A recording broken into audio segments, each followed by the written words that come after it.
Well, here we are on day 2 of my adventure in cat sitting.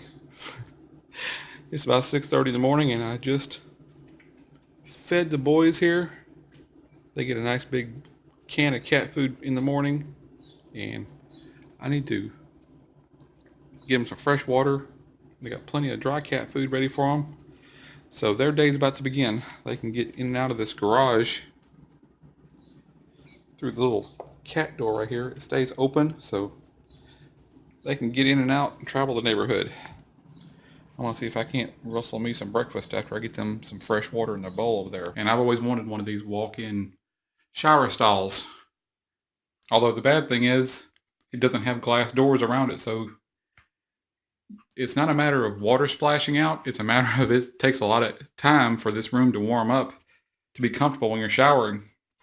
So if you're going to put in a walk-in shower like this, be sure and put some doors on it so that you can be more comfortable and you can warm the air up quicker. And this thing is, I'm not sure exactly what the deal is with this toilet paper holder in the middle of the floor. Because literally, it's in the middle of the floor. You walk through the door right here, see the doorway, and it's just sitting there in the middle of the floor. What's up with that? I'm used to the toilet paper holders that are attached to the wall, so I'm not sure what exactly to do with this thing. It's kind of awkward. And this morning I was noticing how the sink does not drain properly, and I couldn't stand that, so I got in here with a plunger, and it's a really pretty sink, but gently plunged the sink, and now this thing drains like a champ. Draining much faster than it was yesterday. Didn't realize what a hassle it can be trying to get the shaving cream and whiskers out of the sink whenever this thing drains too slowly. So now my next little project is to start folding laundry and underwear. Not necessarily mine. And here's the laundry. All 3 baskets I found on the floor. So I guess I'm going to be sorting and putting it in different piles and putting it away. So I may check back in afterwards.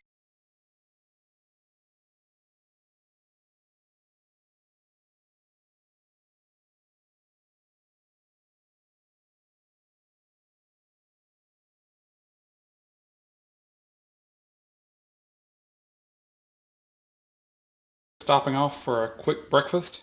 I heated up a couple of the chicken thighs that I bought last night and baked. Stuck them in the refrigerator overnight and baked them again a little bit this morning to warm them up. It's just a little bit of a Texas Joy brand barbecue seasoning rub on them. A little bit of garlic powder, a little bit of onion powder, some salt. Time for some breakfast. Hey guys, just wanted to show you a bit of my food haul from yesterday. I went by my local H-E-B because they had my favorite drink, Crystal Light, on sale. It's pretty rare for me to find it where I get 2 packages for $2. And they had these in-store coupons for $1 off each container. So essentially I'm getting 6 packs for almost like $1.50 a container. Normally I pay close to $3 a container for them. And I did pick up some rice. I don't plan on eating much of it, but my girlfriend does like rice, so I stocked her up on rice. We were talking about eating some tacos last week, and we didn't have any refried beans, so I picked up a couple of cans of Goya refried beans. I have not tried this brand before. Normally I get Gebhardt beans. Gebhardt refried beans with the full fat because the taste is better with the fat, and it's only like an extra 4 or 5 calories per serving if you get the full fat version. So I'm not sure when I'll try out the Goya here. Picked up some sausages because I had planned on making some gumbo, and I like to just eat sausage by itself as a meal. So it's very low carb, high protein.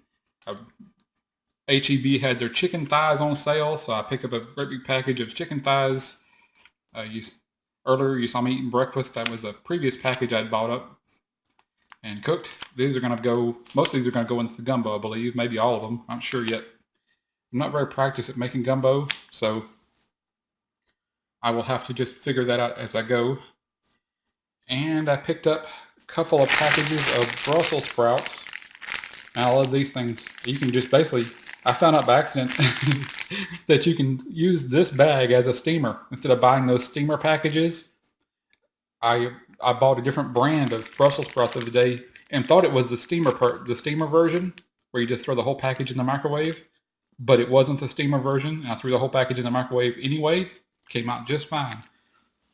10 to 12 minutes in the microwave in these little packages, and they steam up just perfect.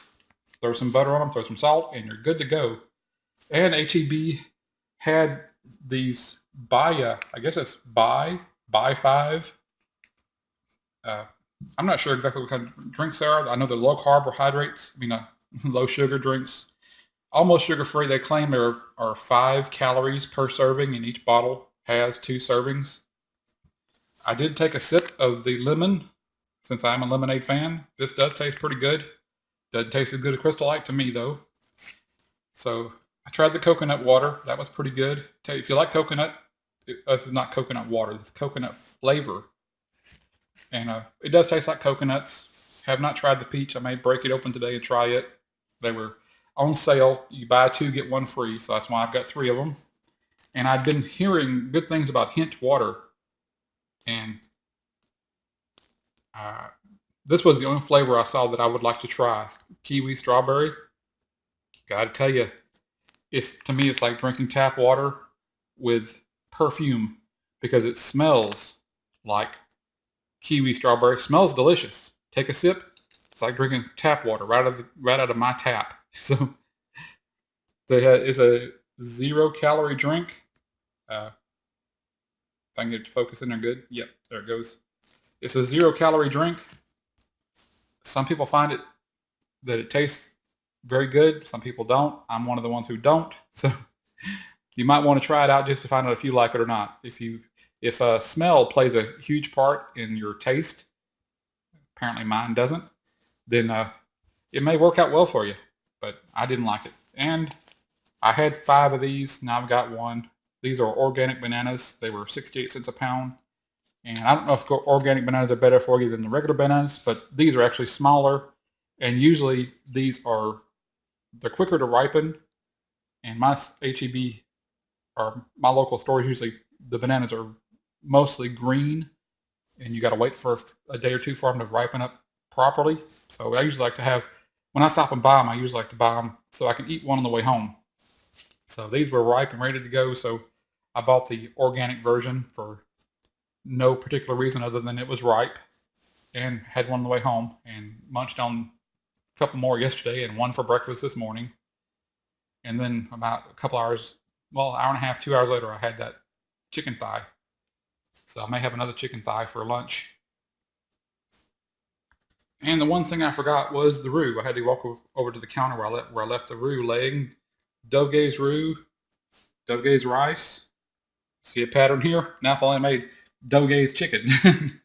Doge's is a local rice processing company, and they have expanded into like different seasonings and like this Cajun style roux. If you're not very well versed at making roux, and I am not, and roux takes quite a while to make, and you know what you're doing to make it properly, to keep it from getting burnt. This is a really good starter if you just want to throw your gumbo together in a hurry. My mom uses it. She likes it a lot. I like it a lot.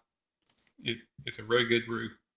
So it's an easy way to make your own gumbo in a hurry. So you just basically, this thing, if you use the whole jar, you put this jar into a gallon of water, then you throw in a couple of pounds of chicken or pork, and pork and sausage.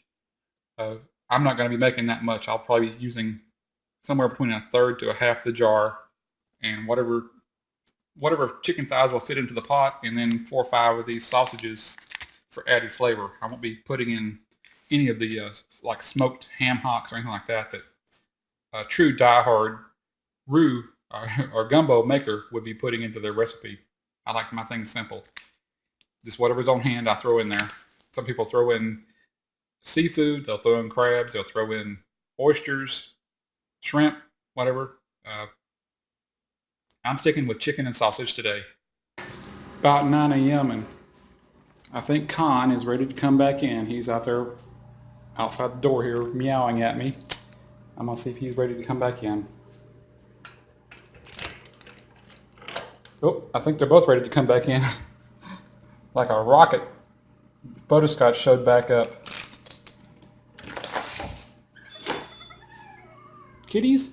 Kitty, kitty, kitty, kitty. And in they come. I guess it's getting a little bit warm for him out there. He doesn't say much.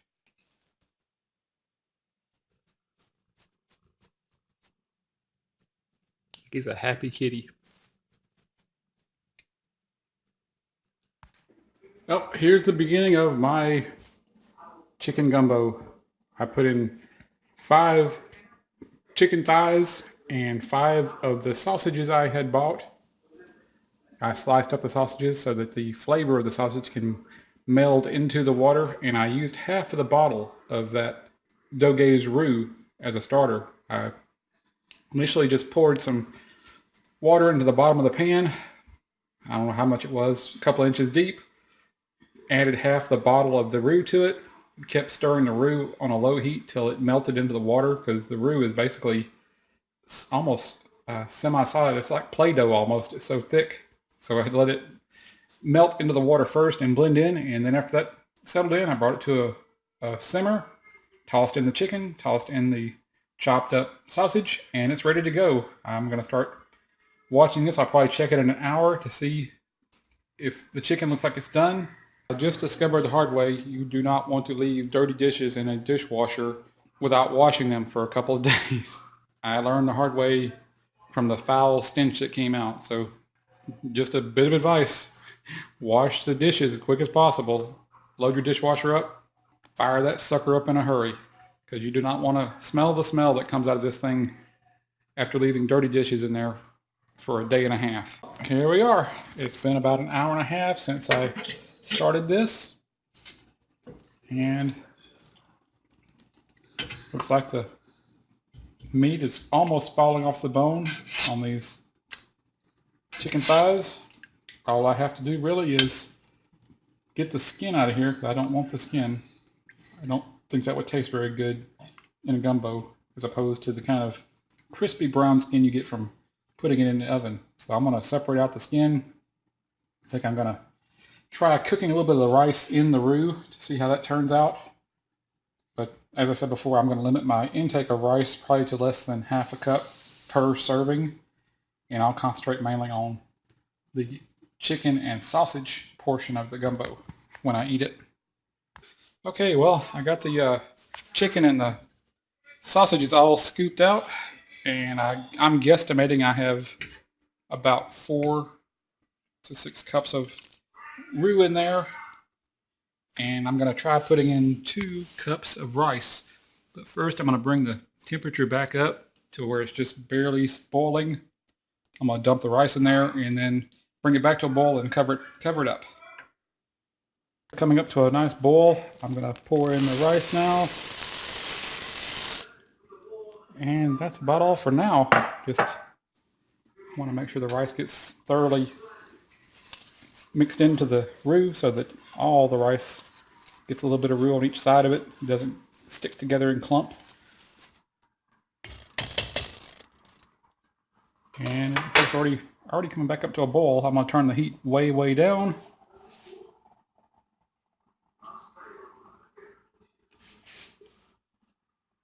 I'm not used to using a gas burner, so I got to look at this thing, because you definitely do not want your roux to burn. That'll ruin the flavor.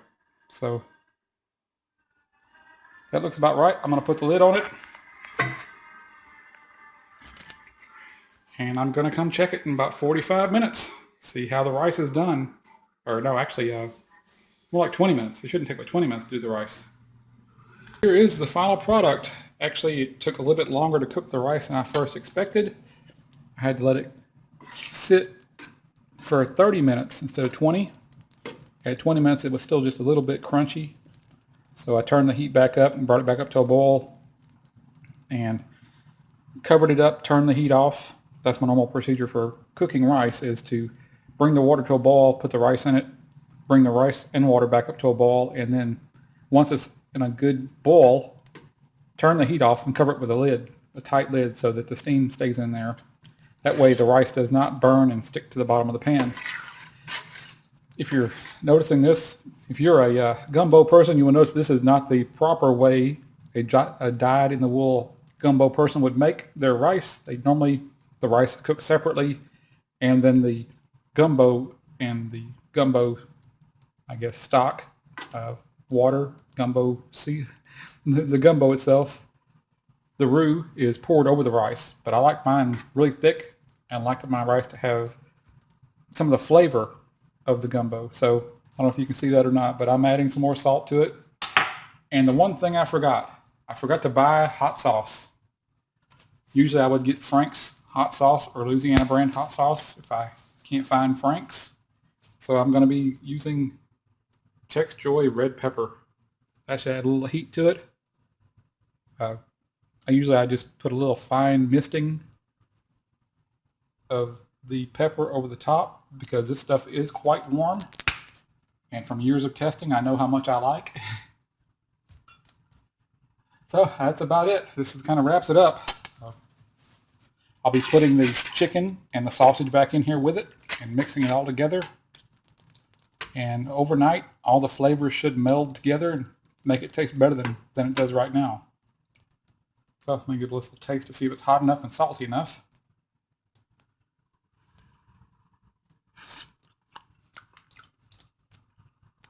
Yep, that's almost perfect. This is just the way I want it to turn out too. It's almost like a casserole in its thickness because I carry this stuff to work with me, and if it's too liquidy, then if it turns over and if the bowl turns over in my backpack, I'm going to have a big mess in my backpack. So I wanted something that was going to be kind of sticky, stick together. I like thick gravy-like stuff to begin with. So this is going to be really, really good.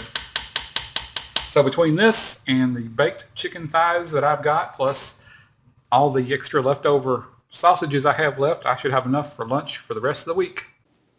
Well, looks like the day's coming to an end. Cats are all wore out from a hard day of playing. They're sacking out here on the chair and on the floor. Well, this pretty much wraps it up for the first full day of cat sitting.